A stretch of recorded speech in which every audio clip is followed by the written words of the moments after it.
భార్య ఎలాగైనా సరే ఆ గేటు వద్దకు వెళ్ళి తన నట్ట నుండే నామధర్మను నడిగించి గోవిందన అవసరం మరిపించి అవును కదా అడ్డరేఖలు పెట్టించి శివ శివారహర శంభో శంకర అంటూ మన శివదేవుని ఒక్కసారి పలికించి లోనికి తీసుకొచ్చి కాపురం చేయించు. అంటే దాని గోవింద లెక్క మరవలేదు శివదేవుని మరగలేదు లేదు.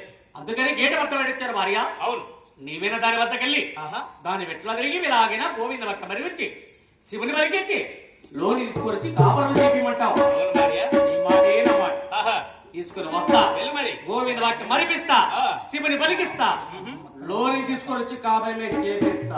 అలాగే వెళ్ళినా మరి కోడలా చిన్న కోడలా నా ముందు కోడలా ఏడో కోడలా ఎక్కడున్నావే